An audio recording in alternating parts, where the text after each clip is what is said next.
नमस्कार दोस्तों। सबको बस यही जानना है कि इन्वेस्को क्या नया बंधन बनेगा या फिर नया क्वांट बनेगा, मतलब किस तरह का ये परफॉर्मेंस दे सकता है। तो आज हम जितना डिटेल में जा सकते हैं हम जाएंगे, और पिछली वीडियो में मैंने इसको स्किप किया था। इस वीडियो में हम इसको डिटेल में रिव्यू करेंगे और देखेंगे क्या ये fund one of the consistent fund है, और कुछ नए पैरामीटर्स जो हमने आज तक चेक नहीं किए उनको भी थोड़ा सा चेक करके आपको डिटेल में इसमें काफ़ी कुछ जानने को मिल जाएगा। और देखो, जब भी हम वीडियो देखते हैं ना तो बहुत कुछ सीखने को मिलता है, लेकिन आखिर में आपको सिर्फ और सिर्फ इसकी समरी ज़रूर देखनी है ताकि आपको समझ आ जाए कि आपने पूरा देखा है। तो उसका एक रीकैप आपको ज़रूर देखना है, वो बाद में बात करेंगे। लेकिन अभी अंदर चलते हैं और देखते हैं कि कितना एग्रेसिव म्यूचुअल फंड है ये। एक चीज़ यहाँ पे अगर हम इस पर नज़र डालें, इन्वेस्को यहाँ पे ये रहा, और इसने टोटल ओवरऑल 22% रिटर्न दिए हैं लास्ट 8 सालों में। और वैसे कैटेगरी एवरेज किसी भी स्मॉल कैप का 19% बनता है लास्ट 11 सालों का। वन ऑफ द बेस्ट है, बहुत अच्छी बात है। इसने 8 में से 6 बार कैटेगरी एवरेज को बीट किया है। लेकिन इससे कंपेयर करना ना, 19 को 22 से कंपेयर करना, यानी कि आप कहोगे कि 3% ज़्यादा है, अच्छी बात है। लेकिन इससे भी ज़्यादा अच्छी बात यह है कि लास्ट 8 साल का कैटेगरी एवरेज जो निकल के आता है वो है 17%। इन सब म्यूचुअल फंड्स का जो भी कैटेगरी एवरेज आ रहा है लास्ट 8 ईयर्स का, क्योंकि यहाँ से ये फंड शुरू हुआ था। तो इस कैटेगरी एवरेज वाले सिनारियो में यहाँ पे ये 5% आगे निकल के आता है। और अगर आपको लगता है कि 8 साल में 5% क्या डिफरेंस डाल लेगा, अगर आप सिर्फ और सिर्फ 5,000 की SIP कर रहे हैं और 17% कैटेगरी एवरेज जितने रिटर्न 8 सालों में कमाते हैं, तो 9,66,000 9,66,000 आप जनरेट करेंगे। और अगर आप 22% रिटर्न जनरेट करते हैं तो आप 11,88,000 जनरेट करेंगे। ऑलमोस्ट आप ये मान के चलिए 2,22,000, इतना डिफरेंस आपको देखने को मिल सकता है। और ये डिफरेंस देखो, मैं हमेशा बोलता हूँ जब आप लोग भागते हो ना कि हमें एक्सपेंस रेशो बचाना है, हमें ये बचाना है, मैं हमेशा एक चीज़ बोलता हूँ, मुझे सिर्फ और सिर्फ एक चीज़ जाननी है कि क्वालिटी ज़्यादा मैटर करती है या एक्सपेंस रेशो। अब ये जवाब ऐसा नहीं है कि आपको आप बोलोगे नहीं यार दोनों चीज़ें मैटर करती हैं, मैटर करती होंगी दोनों चीज़ें। लेकिन अगर हमें इसमें से एक चूज़ करना पड़े तो आप क्या चूज़ करोगे, मुझे कमेंट करके ज़रूर बताना। एक आपको अगर इसमें से चूज़ करना है तो आप क्या क्वालिटी कंप्रोमाइज़ करके एक्सपेंस रेशो सस्ता लेना चाहोगे, या एक्सपेंस रेशो कंप्रोमाइज़ करके क्वालिटी? क्योंकि ये डिसीज़न बहुत बार आपको लेना पड़ सकता है। दोनों चीज़ें अच्छी मिल जाएं, बहुत रेयर चांसेस होते हैं। जैसे हमने बंधन भी देखा, बंधन स्मॉल कैप भी थोड़ा सा हायर साइड पे था, या फिर हम ITI का मिड कैप देखते हैं, वो भी थोड़ा हायर साइड पे है, ITI स्मॉल कैप थोड़ा हायर साइड पे है। क्वांट के जब फंड शुरू में थे तो वो हायर साइड पे थे। तो अब वीडियो के अंदर चलते हैं और ध्यान से देखिएगा, कंपैरिजन करते हैं। और मैं फिर से बोल रहा हूँ, ठीक है, इसका पूरा रिव्यू लेके जाइएगा। लास्ट में वीडियो के उस टाइम लाइन पे चले जाओ जहाँ पे मैंने पूरी की पूरी समरी दे रखी है इस फंड के बारे में, इसका करना क्या है, तो वो ज़रूर देख लेना। अब एक चीज़ ना, मैं बहुत सिंपल तरीके से, मैं कोई यहाँ पे ना कोई भी मार्केटिंग टैक्टिक यूज़ नहीं करता, और सिंपल तरीके से आपको कुछ चीज़ें बोलता हूँ कि देखो, पहली बात मैं हमेशा एक चीज़ बोलता हूँ कि जिस इंसान के पास टाइम नहीं है और जिस इंसान के पास नॉलेज नहीं है, ठीक है, ये हो गई प्रॉब्लम वाला हिस्सा। बिल्कुल प्योर बात है, आज के टाइम पे कोई ऐसी मार्केटिंग करता ही नहीं है। क्यों?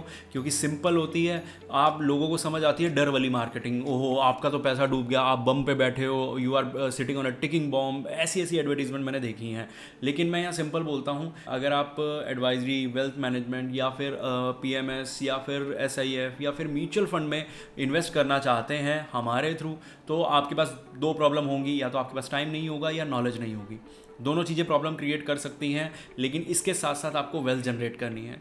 तो इसका सॉल्यूशन स्क्रीन पे नंबर है, अपना SIP अमाउंट ड्रॉप कीजिए और बात करते हैं वहाँ पे डिटेल में। अभी चलते हैं वीडियो के अंदर वापस। अगर हमने 10,000 रुपीज़ इन्वेस्ट किया होता, ठीक है, तो यहाँ पे इंडेक्स हमें 28,000 रुपये दे देता, कैटेगरी एवरेज में ऑलमोस्ट 40 बन जाते, और इधर हमारा 48,900 बन जाता। 10 और आप कब से स्टार्ट कर रहे हैं हम? 2018 से। मैं तभी बोलता हूँ मेरे भाई लमसम कर लो। आप एक चीज़ बताओ मुझे, ठीक है, यहाँ से लेकर 1 साल हो गया, पहला साल, 2, दूसरा साल, तीसरा साल, चौथा, पाँचवा, छठा, सातवां, आठवां, ठीक है, 9वें साल, 9th ईयर में आपका पैसा ऑलमोस्ट 5 टाइम्स है। और वो भी तब जब मार्केट 2 साल से ऑलमोस्ट एक ही टाइम फ्रेम पे खड़ा है। आप अगर मार्केट में समय बिताएंगे और मार्केट में अगर समय बिताएंगे और सही समय पे बाय करेंगे तो ये चीज़ें आपको भी मिल सकती हैं। डर के पैनिक करके मार्केट से निकल जाना बेवकूफ़ी है। अब यहाँ पे एक और चीज़ के बारे में बात कर लेते हैं। एक छोटी सी चीज़ बता दूं, वीडियो एजुकेशनल पर्पस के लिए है, ना कि एडवाइजरी।